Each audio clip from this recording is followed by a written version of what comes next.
It's been about 2 minutes since the burn began. We are in the entry, descent, and landing phase of the mission. This is the largest burn of the evening, and as we mentioned, this really commits us to splashing down specifically at that Panama City location just off the coast. And we were monitoring weather all the way until the point of deorbit burn because, in the event that the weather shifted or we needed to potentially target a different site, this deorbit burn wouldn't have begun. But now, like Leah mentioned, we are committed and we'll be looking forward to the splashdown of not only the capsule, but the crew members as well. And that deorbit burn should end at 11:19 p.m. Pacific time. Following that, we will close the nose cone a few minutes later. The nose cone is open right now because, as you can see in those screens, those 4 thrusters firing are the 4 bulkhead thrusters, and they are located underneath the nose cone. So we leave the nose cone open right now for the 16.5-minute burn, and we will close it once that is complete.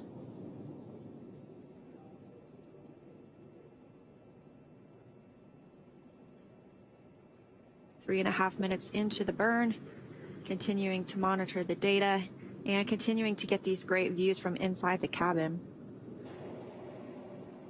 We won't keep these views for the entire return home. As we mentioned, once Crew Dragon really begins its entry into the Earth's atmosphere, we anticipate a loss of signal for about 7 minutes where we won't be able to receive telemetry or data or video or audio from the Crew Dragon vehicle. However, Crew Dragon is entirely autonomous, flying itself, knows exactly what it needs and where it needs to go.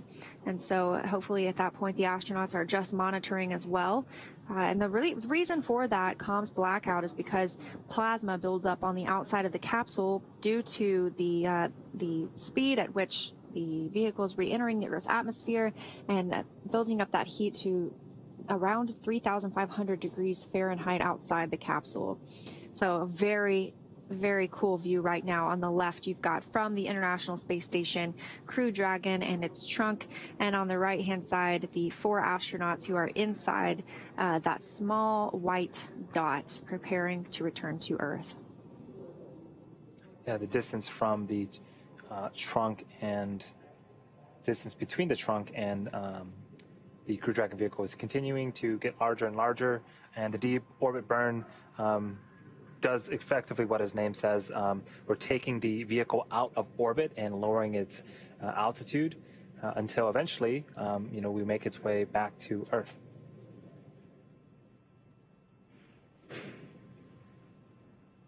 We're now 5 minutes into the deorbit burn, about 11 minutes left. Crew still monitoring, and teams here in Mission Control Hawthorne still monitoring as well.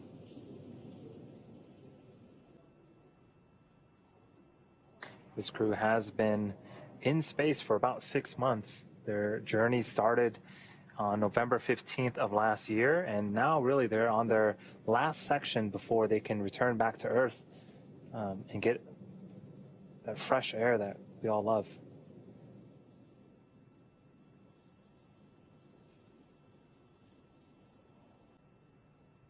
Now that the deorbit burn has started, we really are less than an hour away from splashing down.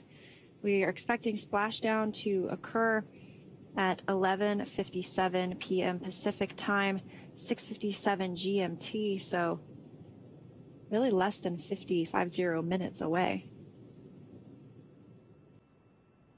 As we mentioned here on the Earth side of things, everyone is in place on the Go Navigator vessel that needs to be there when the crew arrives. 2 fast boats will approach the vehicle and ensure there are no toxic vapors from those hypergolic fumes that may be present after splashing down.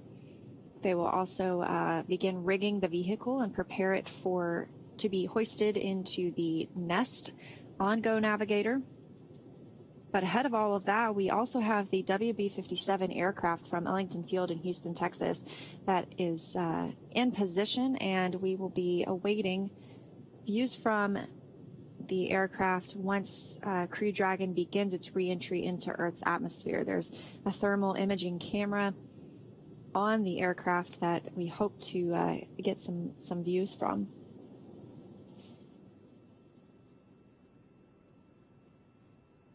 And at the bottom of those touchscreen displays, you'll notice some buttons. Really important functions like shoot deploy or cutting the main chutes. These have dedicated buttons for them. Otherwise, the team can, use a number of views to monitor the mission as they're doing right now.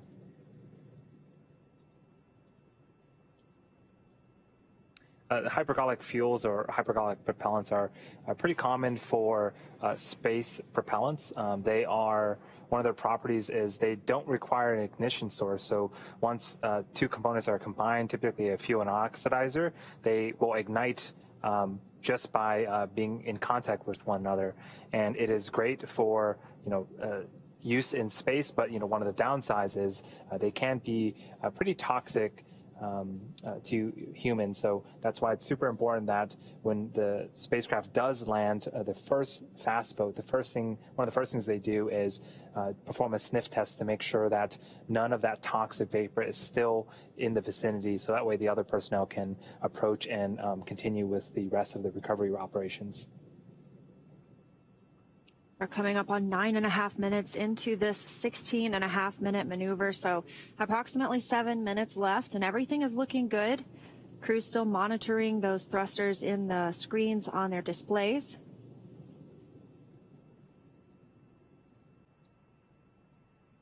And this is the final burn of the day. Crew Dragon, as we said, is now committed to splashing down off the coast of Panama City, Florida tonight.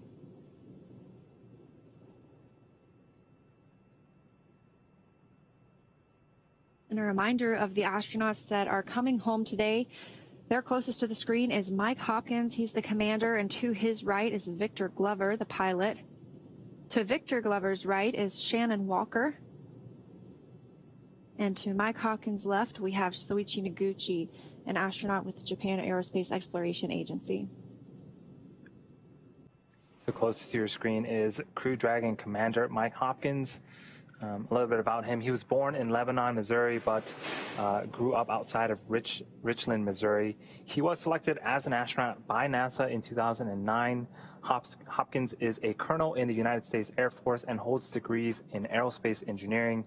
He also flew on the Russian Soyuz as a member of the Expedition 37 and 38 crew, logging at the time 166 days in space.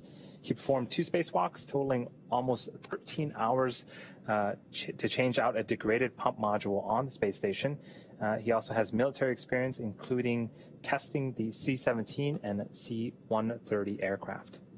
And those 2 spacewalks were from his previous mission. He added to those while he was on the International Space Station during this flight, added a couple more actually. And the deorbit burn, we are just about 4.5 minutes away from that being complete. Things are still looking good. And as a reminder, this is a braking maneuver. So Crew Dragon is firing those thrusters into the same direction that it was traveling. This should slow Crew Dragon down enough to drop it out of orbit. We are waiting on the deorbit burn to end, and that should happen at approximately 11:19 p.m. Pacific time, just a few minutes from now. The astronauts on board are continuing to monitor the burns of the 4 forward bulkhead thrusters.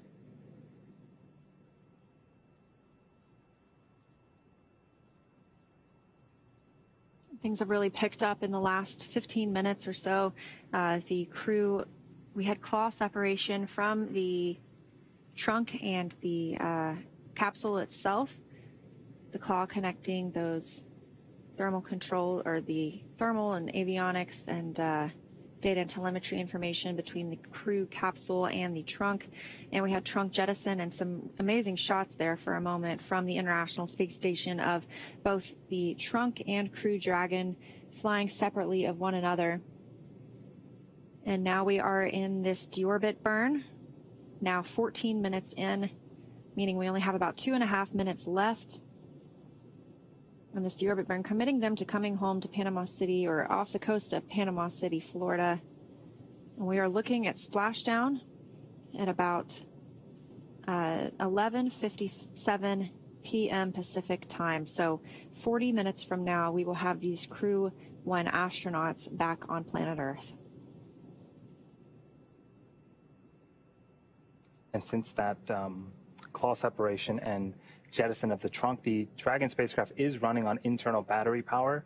So everything that you see on screen is powered by batteries on the capsule itself, and it's no longer drawing power from the trunk. Now, as you can see, the astronauts still have their visors up on their suits. That is fine for right now, and they will need to lower those visors once it comes time for the re-entry of the capsule into the atmosphere. So this deorbit burn is not the re-entry itself. We don't have those extreme temperatures building up on the outside of the vehicle right now. That's why we still have telemetry and communications with the spacecraft. But once we begin that re-entry, they will close their visors. We're still tracking this deorbit burn, getting reports that the flight path angle is valid. Everything looking nominal for this burn. And we should have about 1 minute left.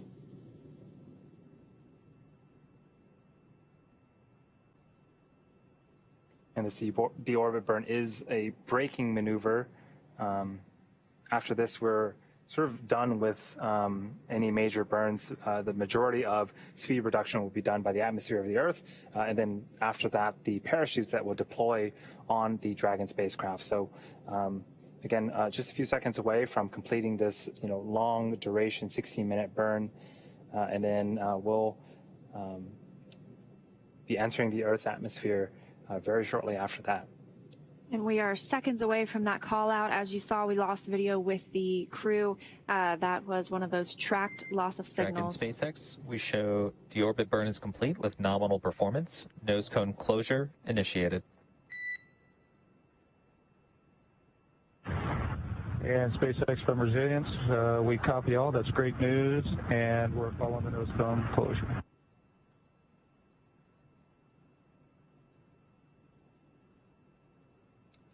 And that is great news. The deorbit burn completed successfully, and now we're moving on to nose cone closure.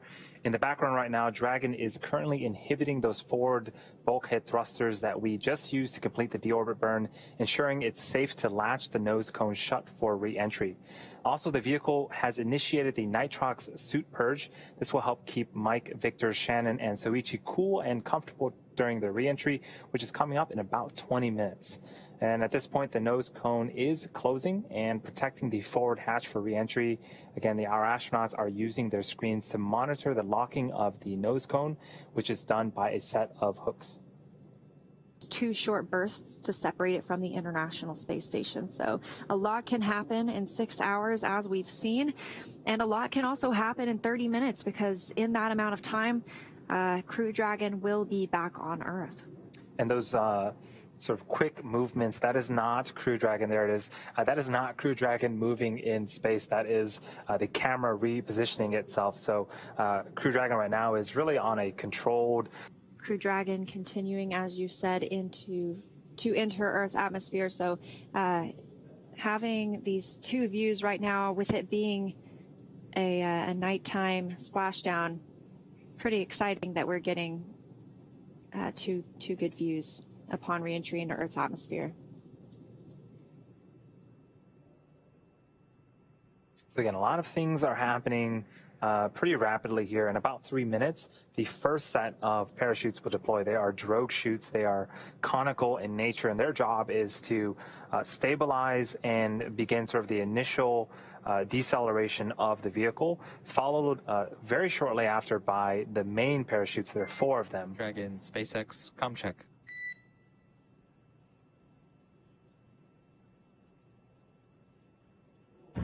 And SpaceX, this is Dragon, over 4Gs, 42 kilometers. SpaceX, we have you loud and clear. Expect automated chute deployment. And Resilience copies. We are at 40 kilometers, 4.34 on the Gs.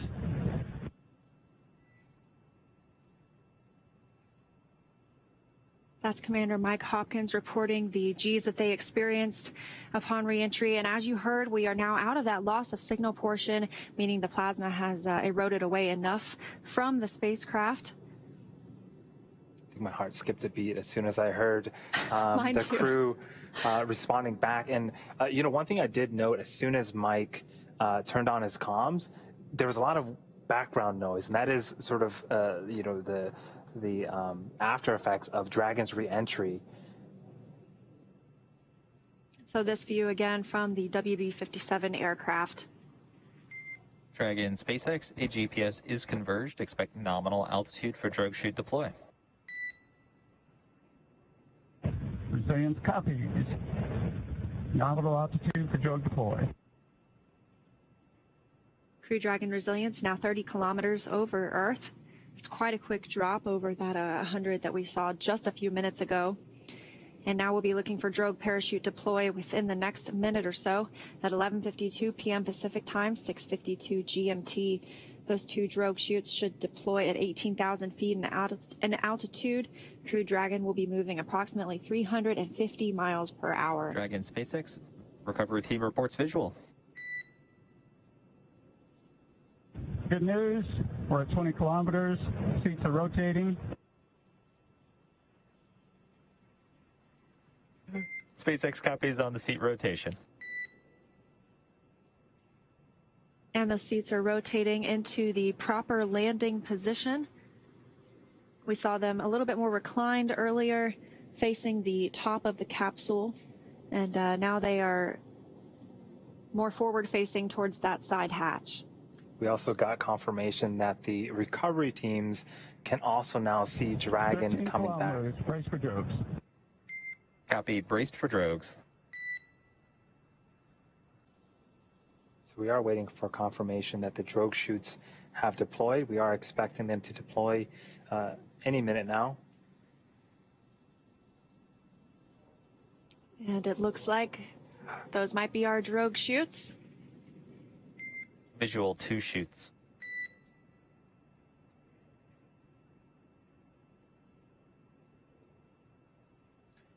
SpaceX from Resilience, we show good drogues. SpaceX copies and concurs nominal descent right on 2 drogues.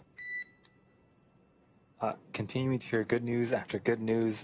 2 drogue chutes have deployed. Everything looks nominal, and we're slowing the Dragon vehicle down. We are expecting the 4 main chutes to deploy within the next minute. And those 4 drogue chutes. Oh, you can see them being pulled out now. Visual on 4 mains.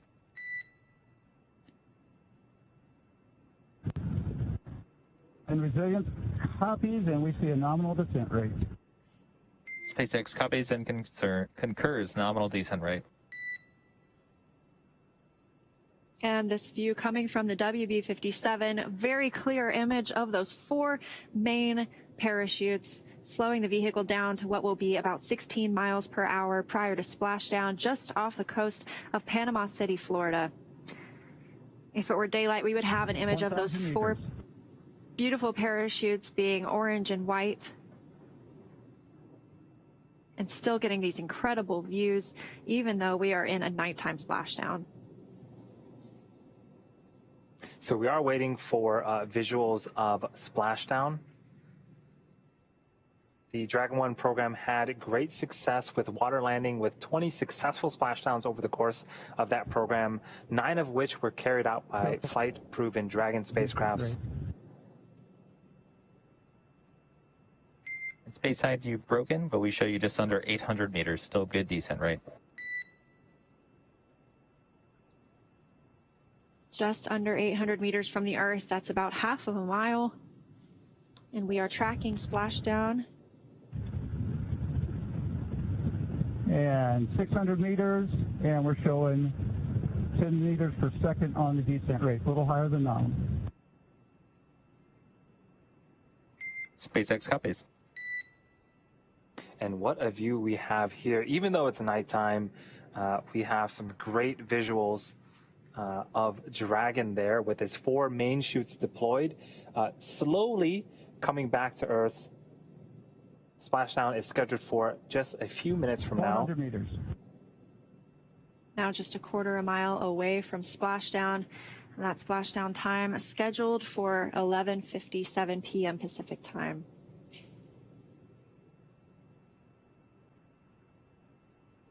And SpaceX, we show nominal descent rates, 200 meters, brace for splashdown. SpaceX copies, brace for splashdown.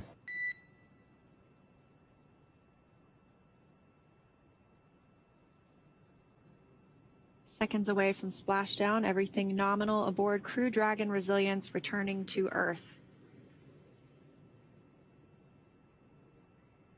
And there are the boats starting to chase after Dragon to begin their recovery operations as soon as Dragon lands.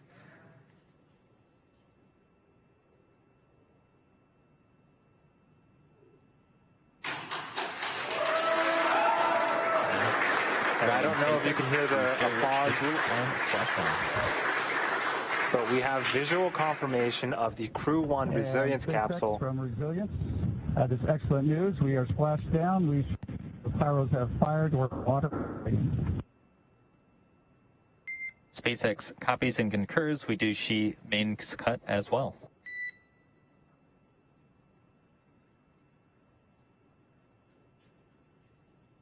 So again, you heard the applause. The Crew 1 capsule has returned, and we have successful splashdown. The main chutes have also cut as well.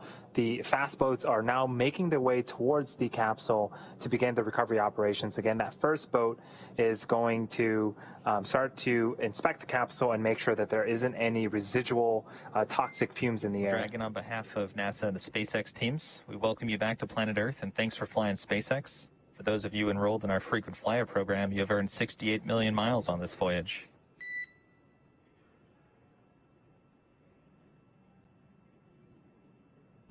And SpaceX Resilience, it is back on planet Earth, and we'll take those miles. Are they transferable? And Dragon will have to refer you to our marketing department for that policy.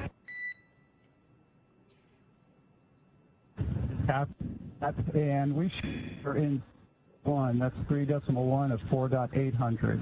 And Resilience, please repeat last about 4.800. Okay, we are at 3, and we show stable 1. SpaceX copies, stable 1. Good news.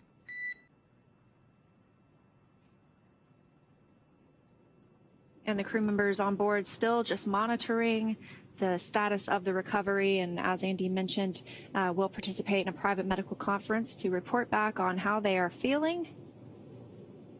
And once they are brought on board, they'll have an opportunity to be checked out by medical personnel as well.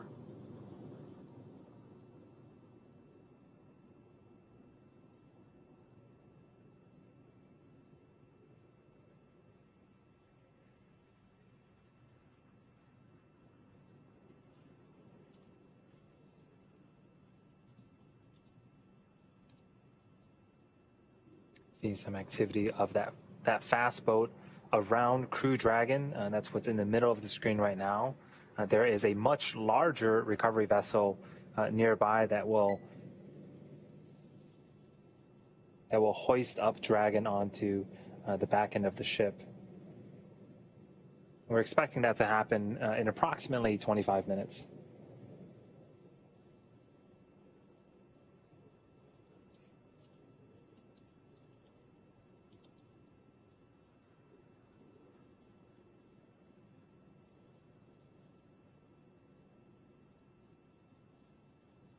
And I can't tell exactly, but we may already have that person on Crew Dragon beginning to rig it in preparation for when Go Navigator can approach and it be attached to the ship and brought on board.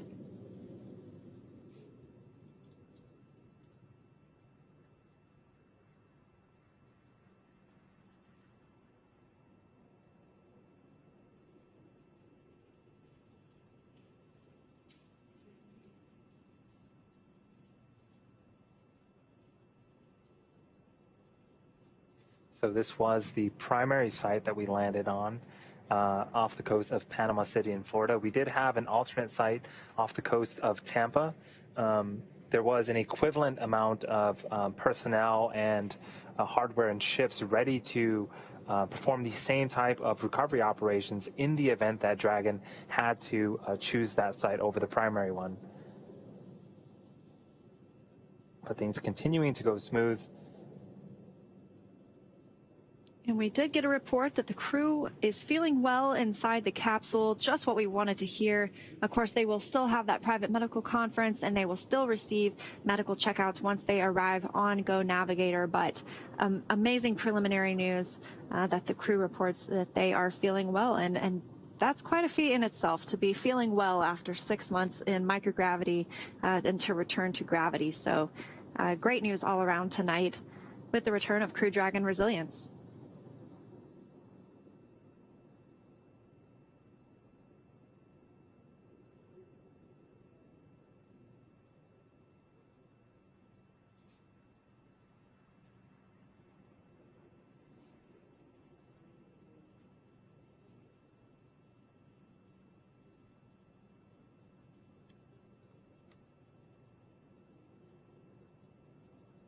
Coming up on just about 15 minutes since we had splashdown today. This evening, that splashdown coming at 11:56 p.m. Pacific time, 6:56 GMT. And now you can, a little more clearly on the right-hand side of the capsule, see the person who is preparing it for their to be picked up by Go Navigator with that rigging system. And that's right on time as well. And so this is the Resilience capsule. It flew for the first time in November of last year. And when it flew, it was pristine and white. And now we've got a little bit of toastiness on its side. And some people have described the re-entered capsule as a sort of a toasted marshmallow. And again, that is just from all the heat on re-entry. It is continuing to stay buoyant in the Gulf of Mexico. The Dragon vehicle itself is designed to be waterproof.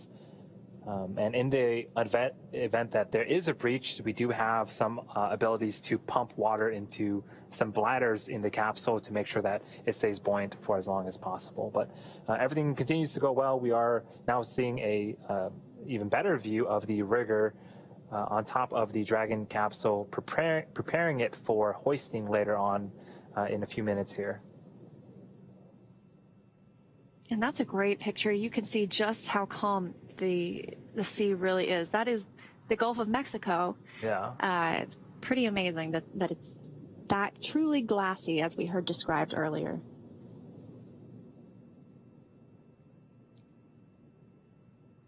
A great view of the capsule now and the person preparing it to be hoisted on to Go Navigator.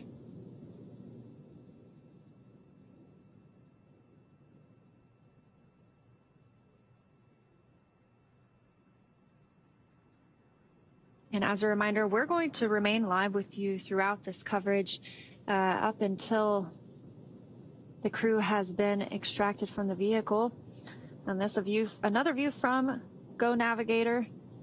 You can see the nest right there. That's where Crew Dragon will be placed once it has been hoisted onto the vessel.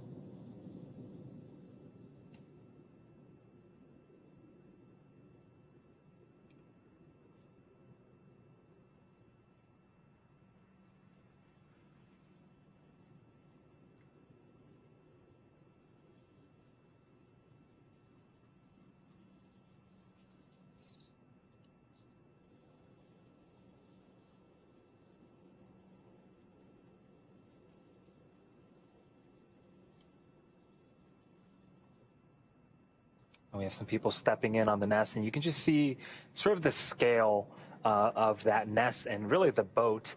The Dragon capsule is, you know, throughout today we've seen it from a distance. Resilient SpaceX recovery is proceeding nominally at this time. The recovery vessel is backing up towards the spacecraft and proceeding nominally.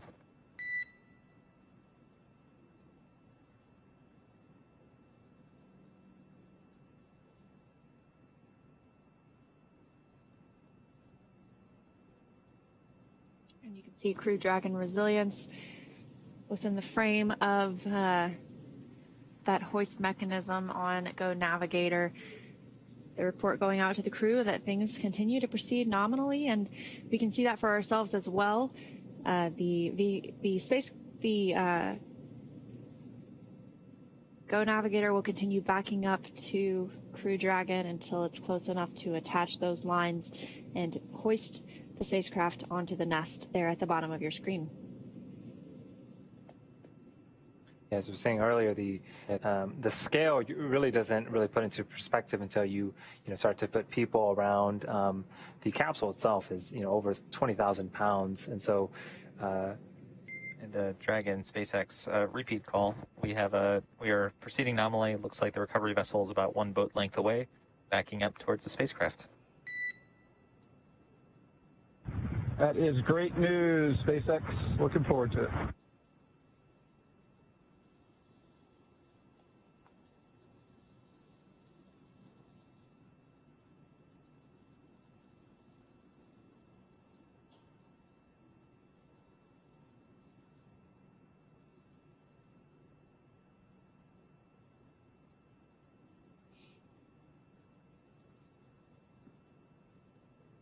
Continuing to proceed nominally, Go Navigator is backing up towards the Resilience capsule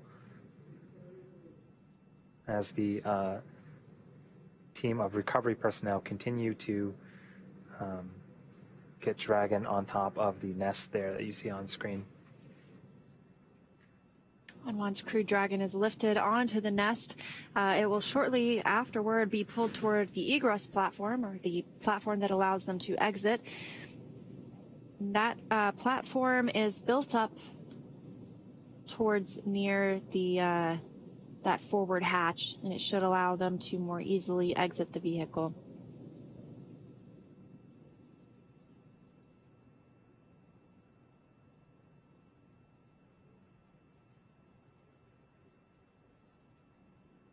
Now been 20 minutes since tonight's splashdown. 6:56 GMT, 11:56 p.m. Pacific time. Mike Hopkins, Victor Glover, Shannon Walker, and Soichi Noguchi, all inside Crew Dragon, and recovery operations proceed nominally. So we are now waiting excitedly for the recovery of our Dragon spacecraft with NASA astronauts Mike Hopkins, Victor Glover, Shannon Walker, and JAXA astronaut Soichi Noguchi inside.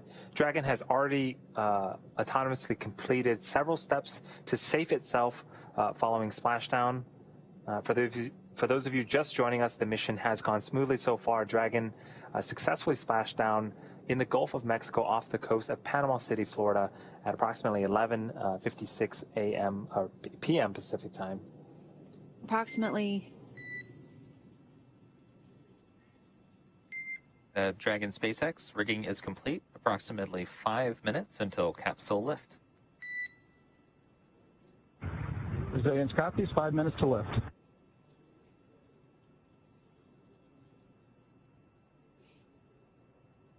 And that's good news. They will continue to get closer to the spacecraft with rigging complete, meaning it will be able to be hoisted in 5 minutes from now. But approximately 6.5 hours ago, Dragon autonomously undocked from the International Space Station, completed a series of departure burns, jettisoned its trunk section, and performed its final burn, the deorbit burn, to place itself on a trajectory toward the Gulf of Mexico. Dragon successfully re-entered the Earth's atmosphere, followed by deployment of its parachutes to slow the spacecraft down to a gentle splashdown at just about 16 miles per hour. And we're now following the final part of Mike, Victor, Shannon, and Soichi's journey as Dragon is lifted out of the water and placed on the recovery boat. Upon detection of landing, Dragon automatically releases the main parachutes to prevent wind from pulling the spacecraft.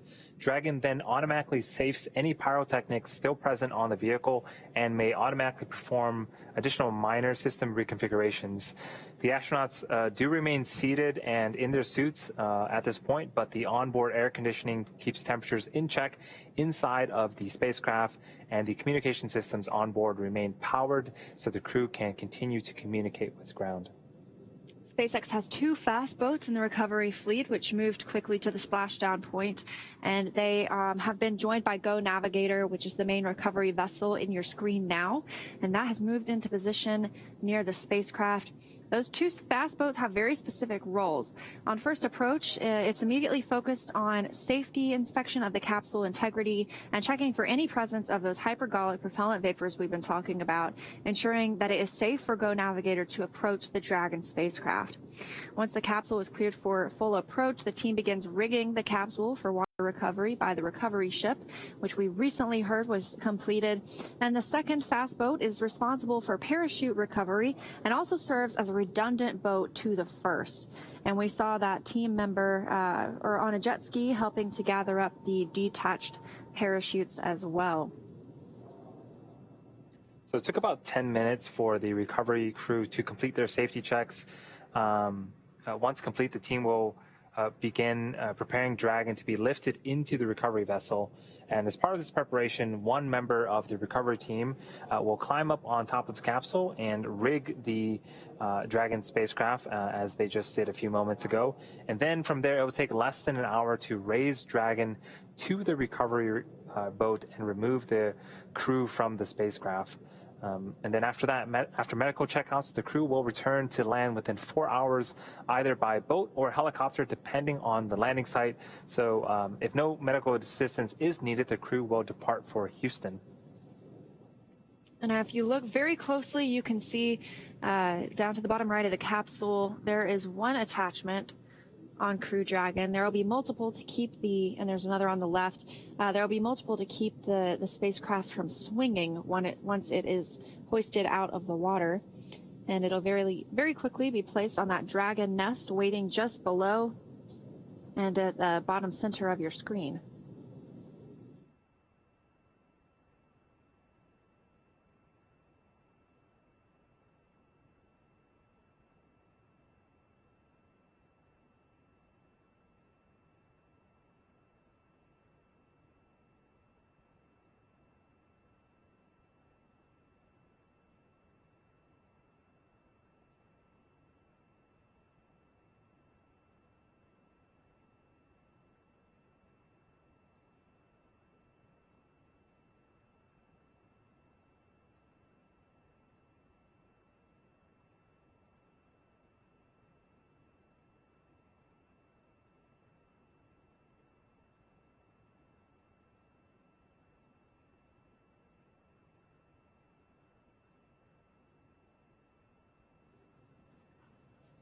And as you can see, Crew Dragon now at multiple attachment points to that system on Go Navigator. Dragon SpaceX, expect lift in 90 seconds.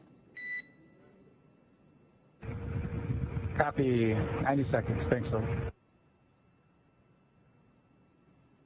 So about a minute and a half until we see Crew Dragon removed from the water. There's still a team member up on the front of it. That's likely the same team member who helped rig the system and prepare it for attachment to the vessel.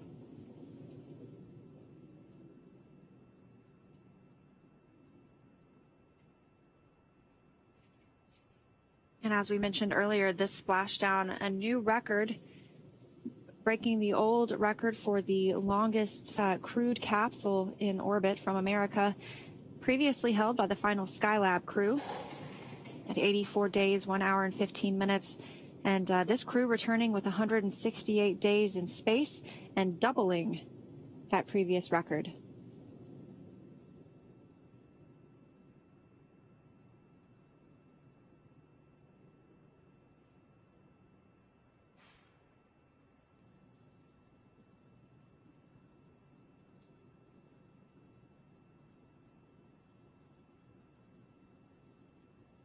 Crew Dragon Resilience now out of the water and being prepared to be placed on that Dragon nest in the center of your screen at the bottom.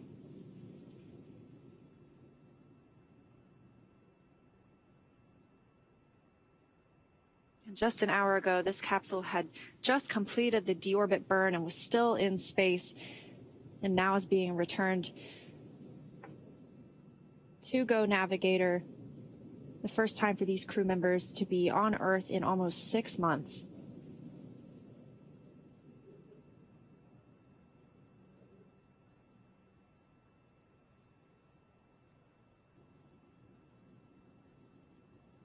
Crew Dragon Resilience now out of the water and being prepared to be placed on that Dragon nest in the center of your screen at the bottom.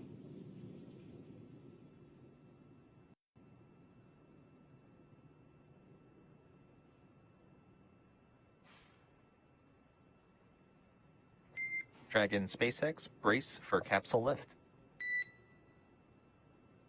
Go ahead, Sol. We're here at the lift.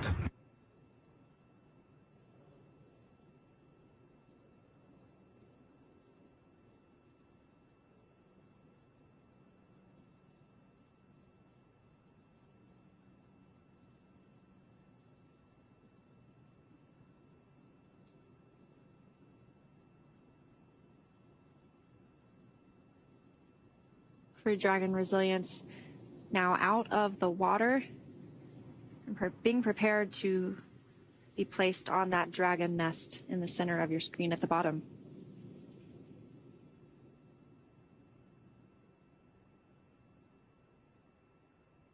And just an hour ago, this capsule had just completed the deorbit burn and was still in space, and now is being returned to Go Navigator. The first time for these crew members to be on Earth in almost 6 months.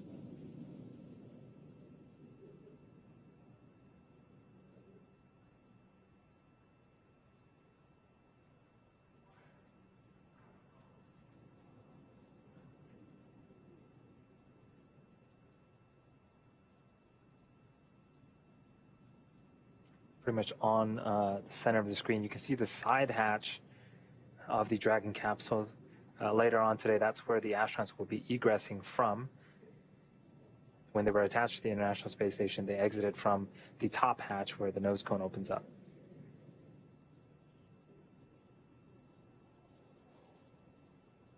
And those two holes, essentially, that you see up toward the top of the nose cone above the...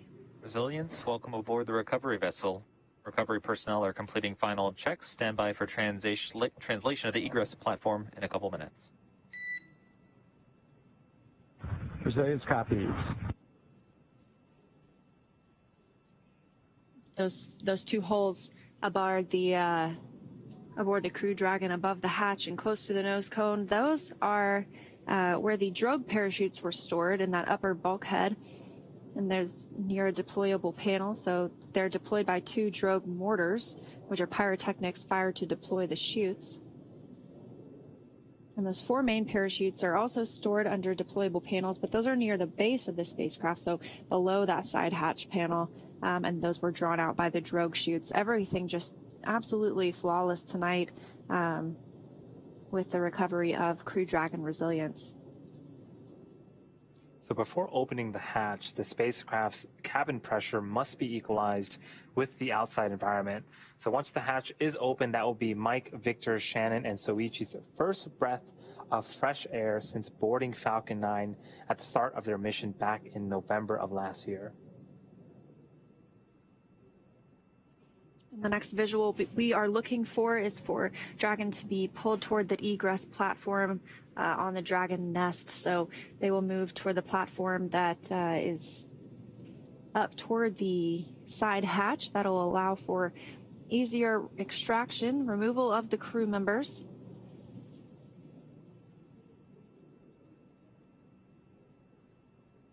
It's important to note that Mike, Victor, Shannon, and Soichi will be getting assistance from the recovery teams while exiting the capsule. And this is the same process for any returning long-duration crew members, as returning to a gravity environment can essentially wreak havoc with our vestibular system, which is responsible for maintaining our balance and motion. And safety is our #1 priority with this operation, as you've seen throughout, not just today, but this entire mission. So you'll see all Mike, Victor, Shannon, and Soichi helped out of the capsule. We won't see them outside of the capsule today, but they will be assisted a few feet to the medical quarters aboard the boat. And we discussed earlier, if you've seen crews return on a Soyuz, it's the same process as when astronauts are carried from the capsule to waiting chairs and then carried into the nearby medical tent. This is also the period where any time-critical cargo can be removed from the spacecraft, with the remainder waiting until the ship is back in port. But once the ship and capsule return, the recovery team will perform additional inspections before loading Dragon onto a flatbed truck at the SpaceX facility in Cape Canaveral for post-processing.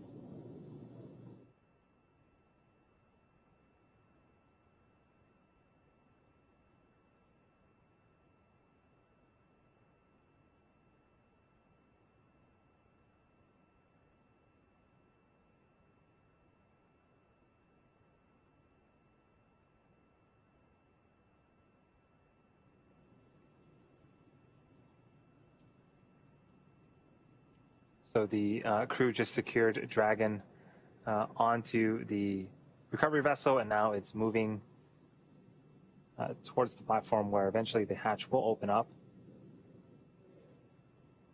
Got more personnel assisting with the recovery operations.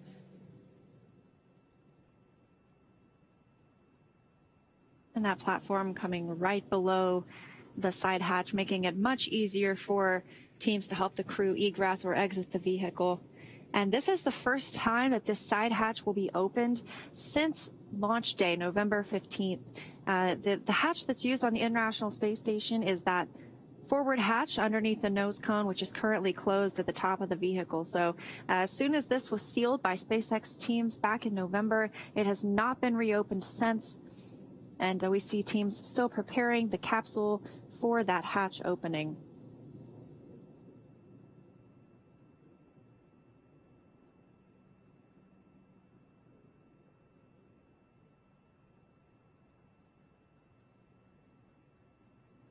So there'll still be a few minutes before we have hatch opening. Again, we need to make sure that the cabin pressure is equalized to the ambient pressure outside. The team also performs a few checks to make sure that everything is a go before we open up that side hatch. It's been about 35 minutes since Crew 1 splashed down, so you can see just how exponent this process already is. Having the capsule on board and preparing to open up that side hatch.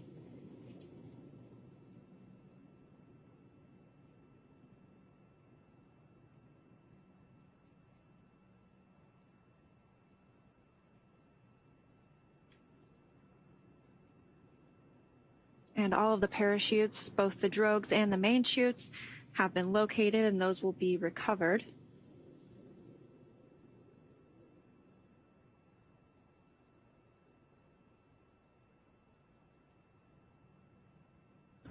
SpaceX Resilience.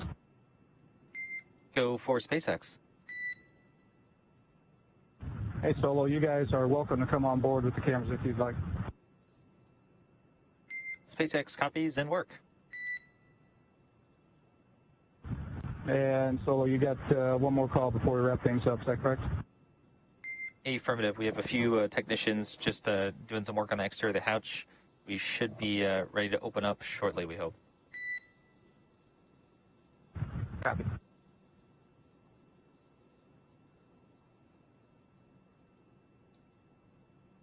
Now the crew members will not ride this boat all the way back to shore. They will board a helicopter, and that helicopter will take them back to Pensacola, and waiting there will be a NASA plane to bring them back to Houston.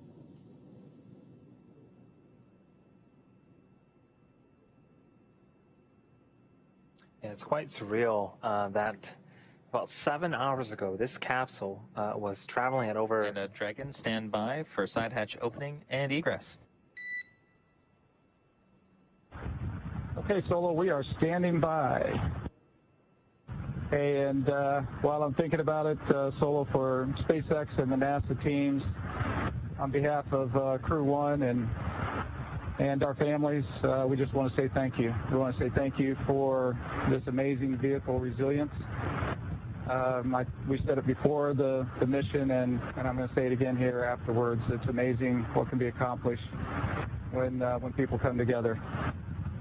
So finally, I'd just like to say, quite frankly, you all are changing the world. Congratulations. It's great to be back.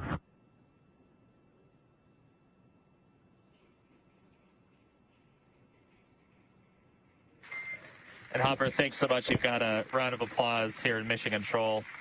And from all of us, it's truly been epic working with your team from early development through splashdown of the world's first long-duration space flight, human space flight. Your crew is really a tribute to Resilience's name. We wish you all happy reunions with your families and loved ones. And thanks again for flying SpaceX. Thank you, Solo. Thank you all. So we had some kind words exchanged from the Corps and Mike Hopkins, the commander. The hatch is now open. We also heard some applause at Mission Control here in SpaceX. Just a tremendous amount of dedication that has gone into this particular mission over the last couple of years. And so we're really seeing the fruits of the labor now, really ending the mission. And, you know, just 7 hours ago, this capsule was traveling at over 17,000 miles an hour in space, docked to the International Space Station. And now it's safely secured back on Earth, and we have the hatch open. And that hatch opened for the first time, as we mentioned, since launch day, November 15th, 2020. These astronauts completing the first long-duration commercial crew mission and now holding the record for the longest time in space by an American crewed capsule, returning with 168 days.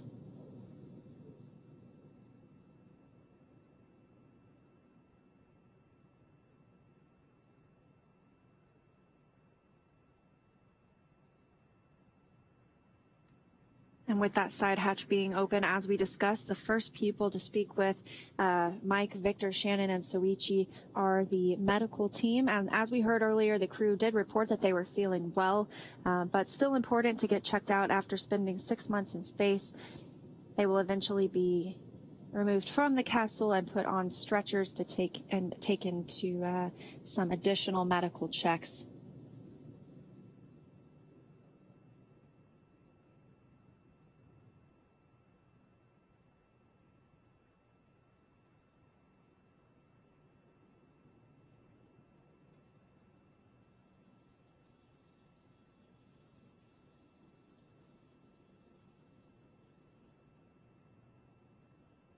We're coming up on 40 minutes since splashdown.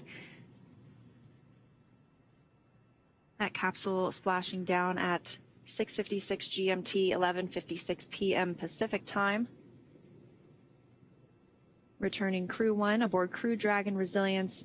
That side hatch now open. Crew members speaking with medical personnel and preparing for egress.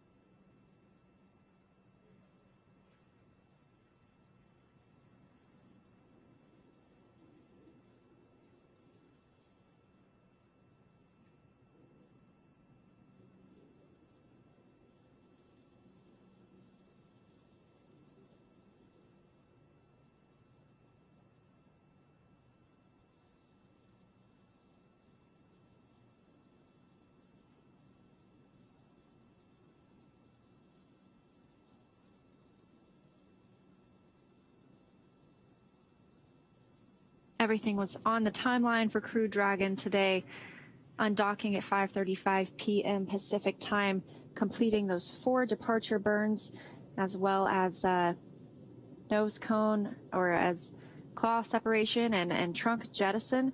We had some amazing views from the International Space Station along the way. That deorbit burn lasting the scheduled 16.5 minutes. Slowing down Crew Dragon just enough to drop them out of Earth's orbit, begin their re-entry into the atmosphere. We saw both drogue parachutes deploy nominally, followed by 4 good main parachutes and a soft splashdown as scheduled in the Gulf of Mexico off the coast of Panama City, Florida at 11:56 p.m. Pacific time, 6:56 GMT. And after splashdown, we saw the 2 fast boats approaching the vehicle.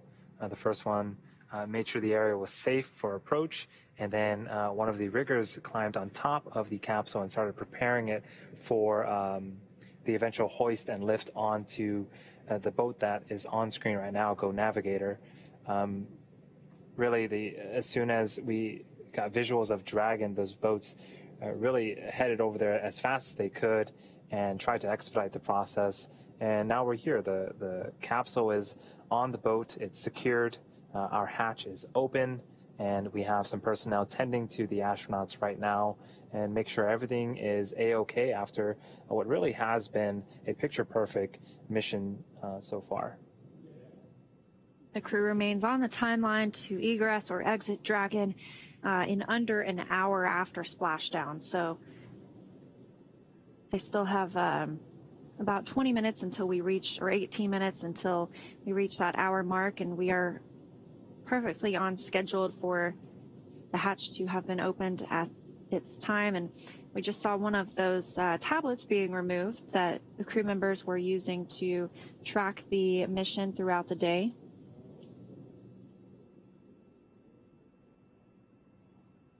Just as it takes a little while to get crew members strapped in properly from, well, preparing for launch, we see the same thing whenever they come home. We want to make sure that everything is done in an orderly fashion and safely for our 4 astronauts.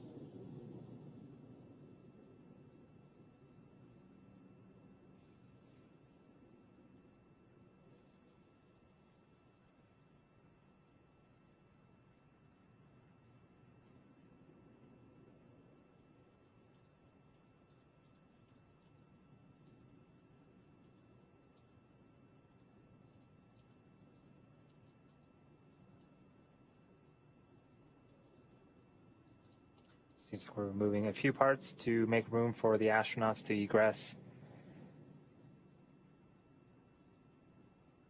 And that looked like those footrests, essentially. I'm not sure the best thing to call them. I can't think of it right now.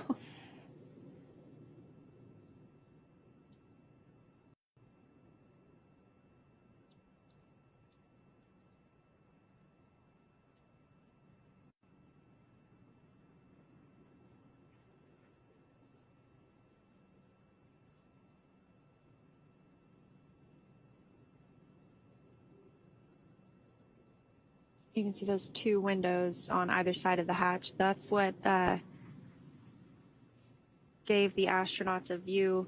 Earlier they said they had a great view of the International Space Station, and even upon launch day they gave us some views as they were heading to the space station. So those are their 2 windows that they've been able to look out during their journey aboard this spacecraft.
For those just joining us, on screen right now is the Crew 1 capsule Resilience. It has returned from space.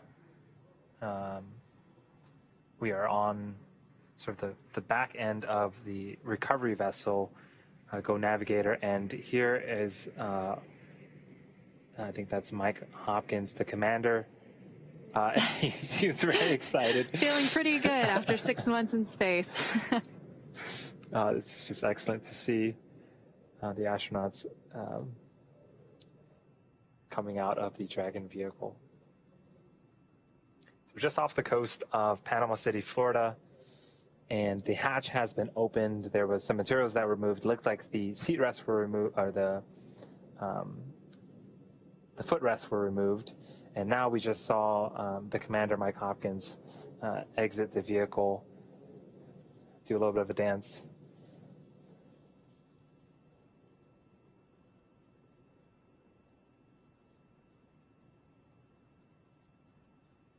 As we mentioned, these crew members will be making their way over to some medical checks.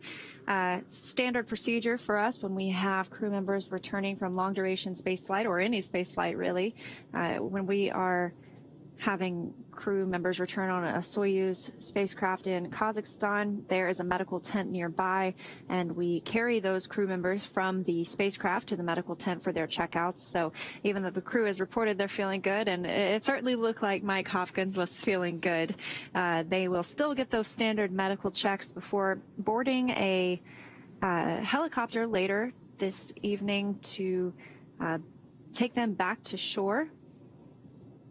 And once they are on land in Florida, they will board a NASA plane to bring them back to Ellington Field in Houston, Texas, where they can be reunited with friends and family for the first time in almost 6 months.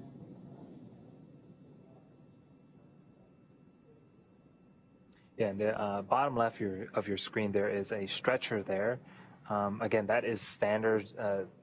Returning back to Earth after such a long duration in microgravity has it can do things to your body. So